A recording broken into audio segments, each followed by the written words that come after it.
82, Carisha B. Cuarto renglón de abajo hacia arriba en la primera palabra. Vimos en la clase anterior la discusión que había en la Mishnah entre Jajamim y Rabbi Yohanan ben Beroká. Ellos habían discutido con respecto a la ofrenda de Pesaj, qué pasaba si la persona, los dueños, se habían impurificado. No hubo ningún problema en la carne de la ofrenda de Pesaj que estaba en perfectas condiciones. El problema fue los dueños que se habían impurificado y por lo tanto no podían consumirlo. ¿Qué debíamos hacer con esa ofrenda de Pesaj? De acuerdo a los Jajamim, nosotros debíamos esperar hasta que se hagan notar, hasta que amanezca y queden como excedente, y recién ahí se podía habilitar a la quema e incineración de la carne. En cambio, de acuerdo a los Rabbi Yohanan ben Beroká, en la misma tarde del 14 de Nisan ya podíamos incinerarlo. A esto dijo ahora el Rabbi Yohanan, si bien antes habíamos visto la opinión de Rabbi Yosef, que él dijo que toda esa discusión se centraba previo a el salpicado de la sangre, aquí el Rabbi Yohanan nos dice, el Rabbi Yohanan Amar, Af leahar zerika name mahloket. El Rabbi Yohanan nos dice, incluso si se impurificaron luego del salpicado de la sangre, quiere decir que al momento de salpicar la sangre y habilitar la carne ya para su consumo, estaban todavía los dueños en perfectas condiciones. Entonces ya podíamos avanzar, como si se podría decir, en el consumo de la ofrenda de Pesaj y luego ellos se impurificaron. Igualmente, de acuerdo a los Jajamim, nosotros decimos que tienen que esperar de todas maneras hasta que se transforme en excedente luego del amanecer, y previo a eso no se lo va a poder incinerar. En cambio, el Rabbi Yohanan ben Beroká sostiene incluso ante esa situación, se llama como que se arruinó la misma ofrenda de Pesaj y la podemos incinerar inmediatamente. De Asda, Rabbi Yohanan de Tamé, y Rabbi Yohanan va fiel a lo que nos enseñó y nos dijo en otra oportunidad. Es más, Rabbi Yohanan, ya dijo Rabbi Yohanan, Rabbi Yohanan ben Beroká, Rabbi Nehemiah, Amrud Amarahar. Tanto Rabbi Yohanan ben Beroká de nuestra Mishnah como otro Taná llamado Rabbi Nehemiah, ambos sostienen y van con la misma línea de pensamiento. Rabbi Yohanan ben Beroká ha de amarar. Rabbi Yohanan ben Beroká, lo que estamos diciendo, que incluso si los dueños se impurificaron posterior al salpicado de la sangre, de todas maneras, nosotros podemos incinerar la carne inmediatamente el mismo 14 de Nisan. Y por otro lado, Rabbi Nehemiah Maihi, y Rabbi Nehemiah, donde nosotros vimos que él habló y emitió la misma sentencia de Tania. Rabbi Nehemiah Omer, estudiamos en la Baraitá que dice, Rabbi Nehemiah nos dijo, mi pene anenut nisrefa zo. Dijimos que el 1 de Nisan del año 2449, cuando fue la inauguración del Mishkan, y Aarón con sus 4 hijos, Nadab, Abihu, Elazar e Itamar, comenzaron con el servicio a Boreolam dentro del Mishkan. Se trajeron varias ofrendas especiales. Dentro de esas ofrendas había un hatat, una ofrenda de expiación, que si bien normalmente tiene que ser consumida por los Kohanim, esa vuelta fue incinerada por Aarón a Cohen. Cuando Moshe Rabbeinu cuestionó y comenzó con sus averiguaciones, ¿por qué? Madúa lo ajaltem et hatat, ¿por qué no fue que lo comieron? ¿Qué es lo que pasó? ¿Por qué lo incineraron? Dijo ahí, Rabbi Nehemiah, mi pene anenut nisrefa zo. El motivo por el cual fue incinerada esa ofrenda de expiación fue por encontrarse be anenut. Anenut es un estado de tristeza por el fallecimiento de uno de los seres queridos, de los 7 parientes cercanos que la Torah exige estar en duelo por ellos, que son padre, madre, hermano, hermana, hijo, hija y cónyuge. Cualquiera de esas 7 personas, de esos 7 parentescos, la Torah exige que uno haga duelo por ellos. Dios no permita. Pero si todavía no fueron enterrados entre el fallecimiento y el entierro, la preocupación y la angustia del fallecimiento y ocuparse en enterrarlos los exime del cumplimiento de las mitzvot. Ahora bien, cualquier Cohen normal, un Cohen Ediot, un Cohen de estatus normal, tiene prohibido seguir trabajando en el Bet HaMikdash mientras se encuentre en ese estado. El único que puede seguir trabajando estando en esa situación de Anenut es el Cohen Gadol. La Torah dice, Leaviv ulimo, lo itamau min al-mikdash, lo yetzev, lo yahalel el-mikdash eloab. Él no va a purificarse ni por el fallecimiento de su padre y de su madre, no va a retirarse del Bet HaMikdash, va a seguir trabajando. Pero, si bien él tiene que seguir trabajando y no profanar el servicio en el cual él se está ocupando, de todas maneras, solamente con respecto al servicio él puede continuar, pero no puede consumir la carne de las ofrendas. Entonces, ¿qué pasaba? Aquí teníamos solamente 4 Kohanim: Nadab, Abihu, Elazar y Tamar, que eran los hijos, y Aarón, el Kohen Gadol. De los 4 Kohanim, Nadab y Abihu, habían fallecido en ese mismo día en la inauguración del Mishkan, lo que transformaba a Aarón y sus 2 hijos restantes, Elazar y Tamar, en Onenim, en personas que estaban angustiadas y tristes. Elazar e Itamar quedaban fuera ahora del servicio por estar Onenim. ¿Quién quedaba trabajando? Aarón a Cohen. Por más que él podía seguir trabajando, pero no había quien lo consuma, ya que incluso Aarón a Cohen, incluso el Cohen Gadol, el sumo sacerdote, no puede consumir de las ofrendas. Entonces, al no haber quien pueda consumir de esta ofrenda de expiación, que solo puede ser consumida por los Kohanim, por eso fue incinerada. Por eso es que Aarón a Cohen le dijo a su hermano Aarón, Kaelle, Vatikrena oti Kaelle, de acontecer una situación como esta, de estar, Dios no permita, Onen.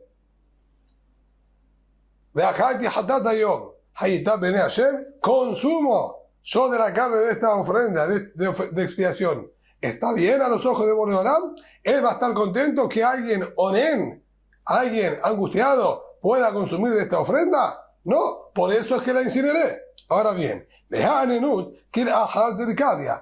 de Anenut es lo mismo que haberse impurificado posterior al salpicado de la sangre. ¿Por qué? Nosotros dijimos que una vez que se salpicó la sangre, se habilitaba el consumo de la carne. Es decir, nosotros hacemos el proceso que valida la ofrenda, ya que una vez que fue salpicada la sangre, la ofrenda tiene validez y sirvió para cumplir con su cometido, más allá si se la puede consumir o no. Y aquí, estando el Kohen Gadol Onen, que se le habilita y se le permite a él continuar con su servicio, él salpica la sangre, la salpicó en regla y cumpliendo con la orden y precepto de Boreolam, solo que ahora no la podemos consumir. Entonces es exactamente la misma situación. La ofrenda es válida, se salpica su sangre y tenemos el inconveniente solamente al momento del consumo. Y sin embargo, él dijo que fue incinerada en ese mismo día. No tuvo que esperar a Aarón a Cohen hasta el día siguiente para incinerarla. Lealtad de Sharuf. Y cuando fue incinerada inmediatamente en ese mismo día. Vemos entonces que de acuerdo a Rabbi Nehemiah, también vamos con este mismo parámetro, que se incinera inmediatamente y no lo consideramos como un problema externo a la ofrenda, sino como si fuese un problema a la misma ofrenda, y por eso se lo puede incinerar inmediatamente. Así es como dijo entonces Rabbi Yohanan. Rabbah, Mosif af Rabbi Yossi HaGalili. Rabbah, por su parte, agrega a esta lista de Jajamim también a Rabbi Yossi HaGalili. Es decir, no solo Rabbi Yohanan ben Beroká y Rabbi Nehemiah sostienen así, sino de acuerdo a Rabbah, también Rabbi Yossi HaGalili. De Tanya, como estaba estudiado en esta fuente externa, Rabbi Yossi HaGalili Omer, todo el pasuk que nos dice que toda ofrenda de Hatat, que la sangre de él ingresó en la parte interna del Mishkan, en la parte interna del Bet HaMikdash, parte que estaba techada, lo que llamamos el Ejal o el Moed, depende si estamos hablando del Bet HaMikdash, de la construcción, o del Mishkan, del tabernáculo portátil, pero es indistinto, funciona de la misma manera.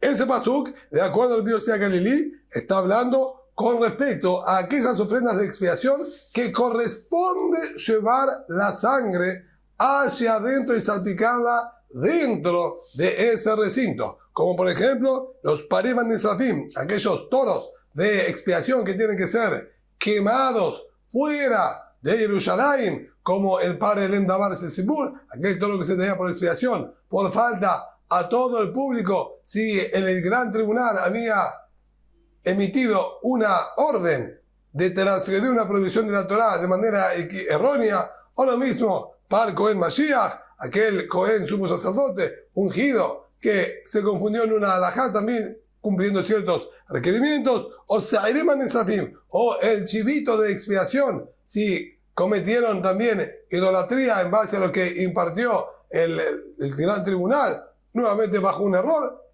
No vamos a entrar en los detalles de cómo es que se traen esas ofrendas, pero existen ofrendas que legítimamente el procedimiento de ellos es salpicar la sangre de ellos dentro del ejal. Y de eso está hablando el pasuk.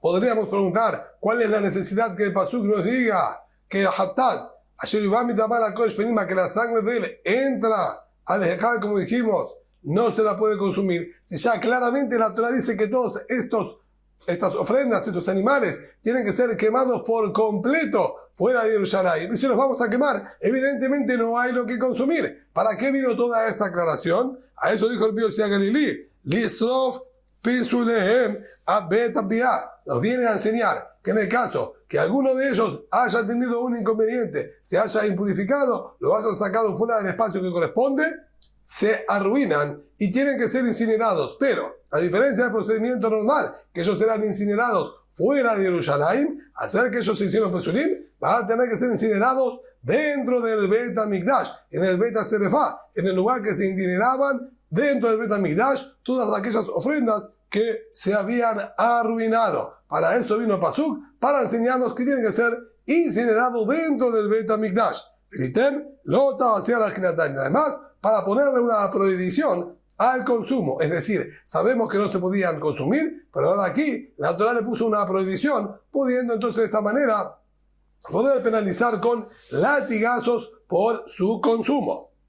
Amrulo, le dijeron los Jajamim al Biosía Galilí, si así tú estudias el pasuk, que está hablando de aquellas ofrendas que sí corresponde salpicar la sangre de ellos dentro del Bet HaMikdash,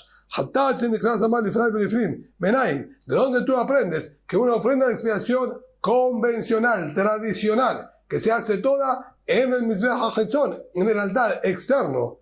¿De dónde tú aprendes que si la sangre equivocadamente la introdujeron dentro del ejal, no se puede consumir y quedó arruinada? Nosotros explicamos que ese pasuk que nos dijo toda ofrenda de hatat que la sangre de él entró no se la puede comer, nosotros interpretábamos que estaba hablando en una ofrenda de expiación convencional y tradicional que no debería haber entrado la sangre hacia el ejal. Y si entró, aquí el pasuk nos está diciendo que quedó invalidada y que no se la puede consumir. Pero tú, que explicas que está hablando de una ofrenda que corresponde salpicar la sangre adentro, ¿de dónde aprendes este concepto que una ofrenda de expiación externa, si ingresaron su sangre, queda arruinada? Le contestó el Biosía Galilí, cuando Moshe, volvemos nuevamente el 1 de Nisan del año 2449, en la inauguración, cuando Moshe Rabbenu cuestionó por qué se había quemado esa ofrenda de expiación tradicional, les dijo, si es aquí que la sangre de él no fue introducida dentro del ejal para que tú digas que quedó arruinada y que por eso tuvieron que incinerarla. Así le cuestionó y le planteó Moshe Rabbeinu a su hermano Aarón.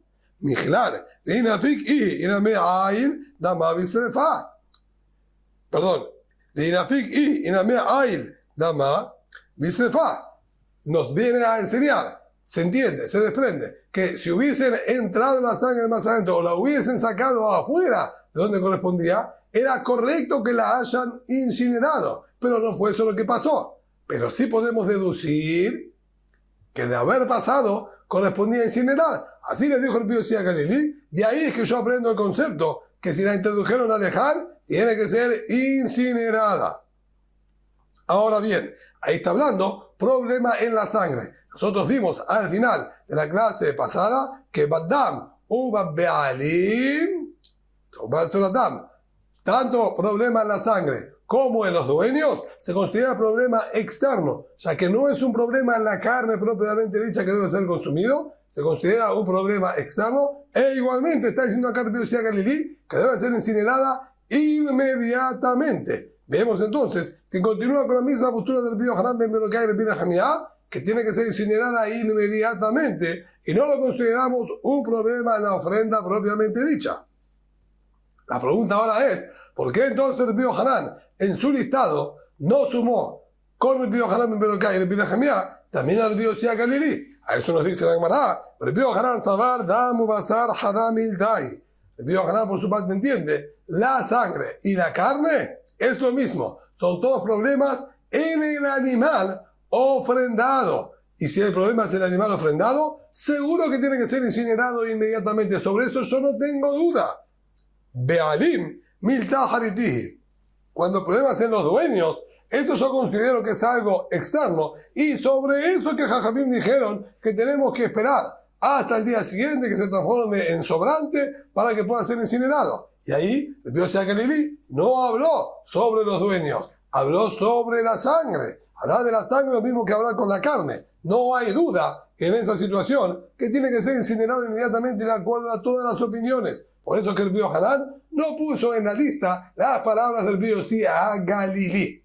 Queda entonces una gran discusión en este sentido, si se impurificaron los dueños, si tiene que ser incinerado inmediatamente, tanto si se impurificaron antes del salpicado de la sangre, tanto si se impurificaron posterior al salpicado de la sangre, como discutieron Rabbi Yosef y Rabbi Yohanan al respecto. Y también tenemos discusión entre los Jajamim y Rabbi Yohanan ben Berokai, si se lo tiene que incinerar inmediatamente o no.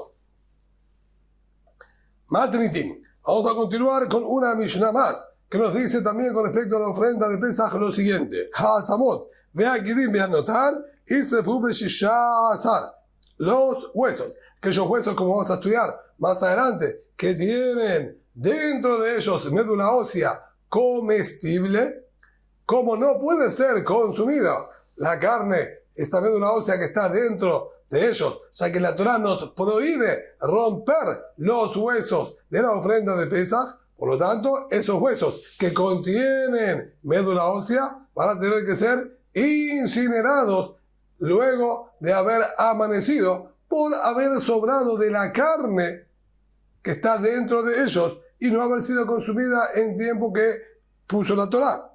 De aquí los tendones, que vamos a ver más adelante, específicamente de qué tendones nosotros estamos hablando, tendones no aptos para el consumo, los tendones del cuello, de anotar, y carne, que debería haber sido consumida originalmente, pero no lograron y no llegaron a consumirla y sobró, tanto los huesos como estos tendones, como la carne que sobró, y Serefú tienen que ser incinerados dentro del Bet HaMikdash, B'Shisha'asar, el día 16 de Nisan. No en la misma mañana que se transformaron en excedente y sobrante, que es el 15 de Nisan, el primer día de Yom Tov de Pesach, porque en Yom Tov de Pesach y en ningún Yom Tov se puede quemar ofrendas que se arruinaron. En Sorfin, Kodashim, Shabbat y Yom Tov no se quema, no se incineran ofrendas que se arruinaron ni en Shabbat ni en Yom Tov. Por eso queda postergado hasta la mañana del 16 de Nisan.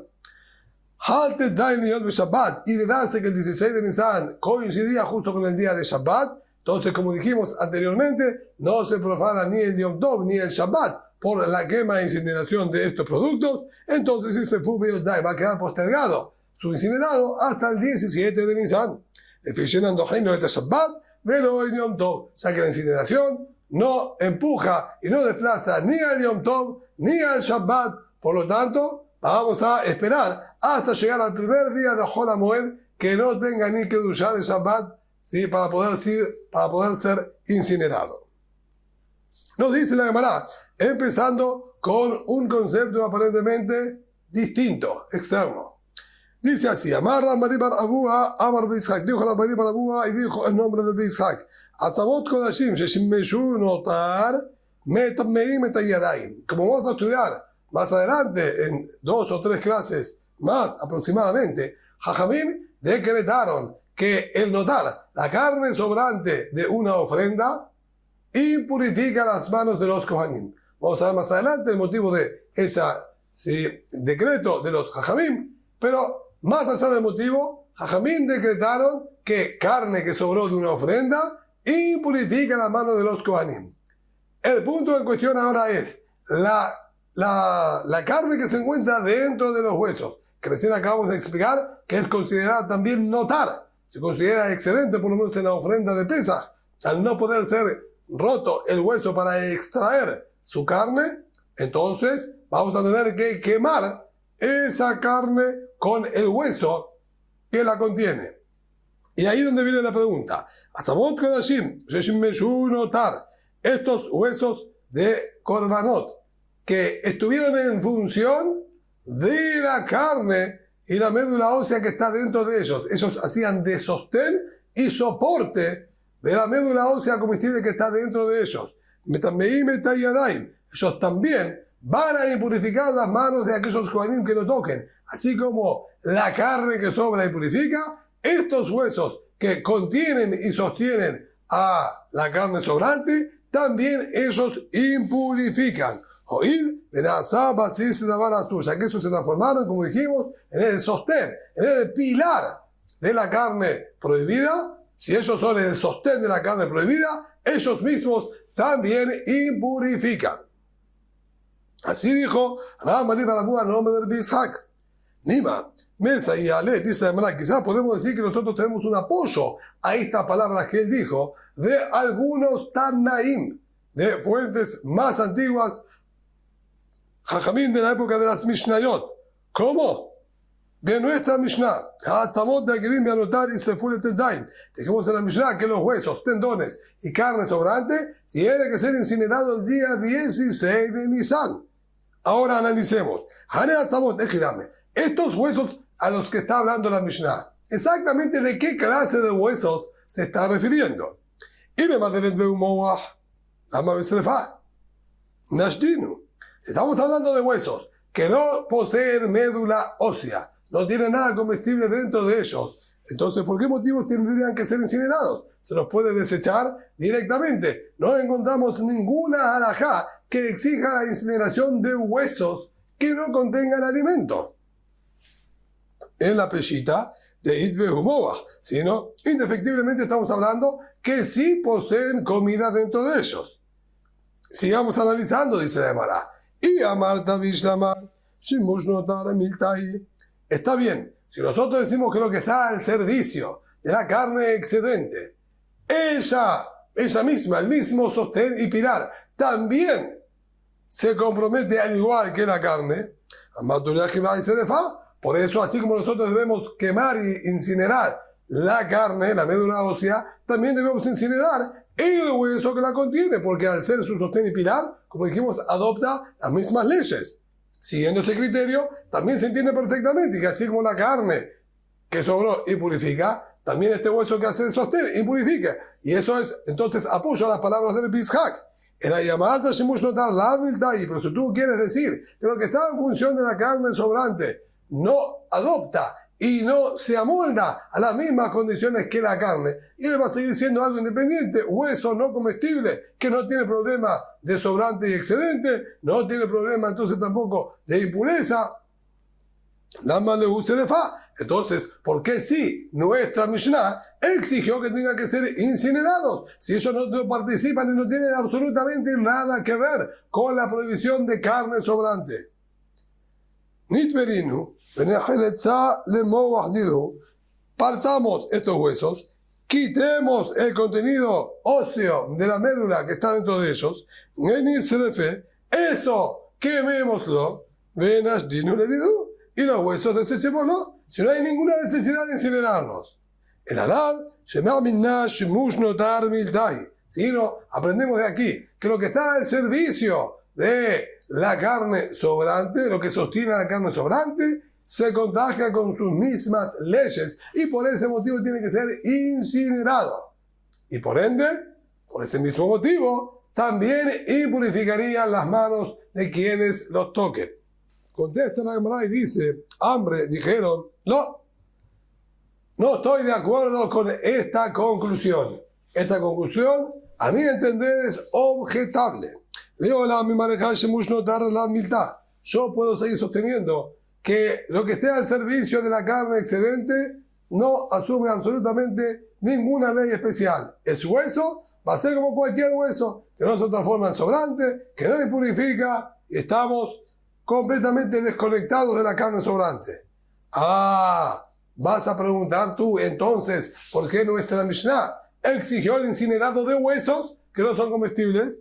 De casabar bo, bakasher, el motivo que tienen que ser incinerados es muy sencillo. La Torah, dijimos, prohibió la ruptura de huesos de la ofrenda de Pesaj. Este Taná sostiene que la Torah prohíbe romper tanto los huesos de una ofrenda que está válida y alta para consumo, como de una ofrenda que quedó invalidada y no se la puede consumir. Por lo tanto, a pesar de que nosotros no consideramos que los huesos tengan prohibición de notar, de ser excedentes, de sobrantes, y que tengan que ser incinerados por haber sobrado, pero de todas maneras yo debo incinerar el contenido que está dentro de él, y no puedo romper los huesos para extraer su contenido, porque la prohibición de romper los huesos es incluso una vez que la ofrenda quedó invalidada. Entonces no nos queda otra alternativa más que poner los huesos con su contenido comestible al fuego para incinerar, pero no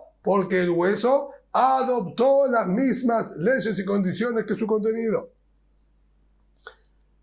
Afilu bepasul sakadatach. Pregunta de manera, ¿realmente tú piensas que incluso en la ofrenda de Pesaj arruinada e invalidada hay prohibición de romper sus huesos? Beatran, tenemos estudiado en la Mishnah, Avalamotir batahot de hashomer batame enoso vegetarbaim. Quien haga sobrar carne pura, motir batahot, quien hace sobrar de una ofrenda de Pesaj que tiene su carne pura, ve a shomer batame, y quien rompe huesos de una que se impurificó y quedó invalidada, no recibe, no absorbe los 39 latigazos que corresponden. Incluso que pasó por la prohibición al hacer sobrar de la carne, latigazo no va a recibir. Hay dos explicaciones: o porque la Torah solucionó la prohibición pidiendo que lo incineremos, o porque es una prohibición pasiva, no consumió y solo sobró. Pero de todas maneras nosotros nos enfocamos en la otra parte, lo que dijo de Ashomer Batame, y quien rompe un hueso de una ofrenda impura no está en transgresión. Entonces, ¿cómo tú estás diciendo que eso tiene que incluso en una ofrenda invalidada está prohibido romper los huesos y por eso los teníamos que incinerar? La kashia. Esto no es ninguna dificultad. Kansha italo shata kosher, kansha lo italo shata kosher. Va a depender en qué momento se arruinó. Si esto se arruinó teniendo ya un momento óptimo para ser consumido, se salpicó la sangre, se quemaron los imurim, las partes internas correspondientes que dijo la Torah que haya que quemar sobre el altar, y ya nos quedó la carne óptima para ser consumida. No nos falta ninguna otra cosa más que consumir la carne. Y ahí se impurificó y se nos invalidó la carne. Sobre ese caso es que nosotros decimos que hay prohibición de romper los huesos de la ofrenda del Pesaj. Pero si no tuvo momento óptimo, ahí no está la prohibición de romper sus huesos, porque nunca hubo aquí carne apta para el consumo. Ya antes de que se habilite el consumo de la carne, antes de que se haga el proceso para que se habilite, que es el salpicado de la sangre, etc., ya se había arruinado. Como nunca tuvo momento óptimo para su consumo, entonces sobre ese que decimos que no hay prohibición de romper sus huesos. Uman Taná de Sharon Leven Shaitano Shata Kosher no Aitano Shata Kosher. ¿Y quién es el Taná? ¿Qué marca diferencia en la prohibición de romper los huesos de la ofrenda de Pesaj si tuvo momento óptimo para su consumo o no? Rabbi Yaakov. Esto ya encontramos que le podemos dar un nombre preciso y claro, que es Rabbi Yaakov de Tania, como estudiamos en otra fuente externa. De Aizem Lotish Berubo. Pasuk dijo: no rompan hueso de él, de la ofrenda de Pesaj, no pueden romper. Bo va kasher velo va pasul. ¿A qué se refiere un hueso de él? No rompan. de el que está kasher, del que está en óptimas condiciones, estaba prohibido romper sus huesos. No estaba válido, se pueden romper los huesos. Así sostiene la primera opinión de esta baraita. Debía comer, ahí está lo shata kosher benizar. Si tuvo un momento óptimo y apto para el consumo y luego se arruinó, yesh bo mishum shevirat ha'etzem, tiene prohibición de ser roto su hueso. Al ser que ya habíamos entrado en un momento óptimo para su consumo, pasó a ser comestible. Si pasó a ser comestible, entonces podemos adjudicarle a esto condición de alimento, ya que recayó la mitzvah, la orden de consumirlo, y ahora al no poder consumirlo, porque quedó encapsulado dentro del hueso, etc., vamos a tener la prohibición, si va a transformarse en notar, y ahí nosotros decimos que tenemos que incinerar los huesos también, ya que son huesos que poseen dentro de ellos alimento y no tenemos manera de extraer el alimento, ni siquiera ahora que están invalidados, porque la prohibición rige incluso luego de que están invalidados. Por eso no podemos romper el hueso y debemos incinerarlo. No tuvo momento óptimo para su consumo. Nunca recayó entonces aquí el nombre de alimento sobre ellos. Y estos huesos con médula ósea nunca fueron comestibles. Y están invalidados y nunca fueron comestibles. Ahí la Torá no prohibió la ruptura de esos huesos. Vemos entonces claramente que el Jacob es quien marca diferencia entre si tuvo un momento óptimo para ser consumido o no. Bishimon Omer, una tercera opinión que nombra ahí la baraita esta, Hazde ve Hazde en bom shum shevirat ha'etzem. Indistintamente, si tuvo un momento óptimo para ser consumido o no, no hay prohibición de romper huesos de la ofrenda de Pesaj una vez que ya está invalidado. Por lo tanto, perfectamente de acuerdo al Bishimon, podemos romper los huesos, extraer su contenido e incinerarlo, y no hay ninguna necesidad de tener que incinerar y quemar sus huesos. Por lo tanto, podemos sí concluir que el Taná que nosotros estamos analizando en nuestra Mishnah es Rabbi Yaakov.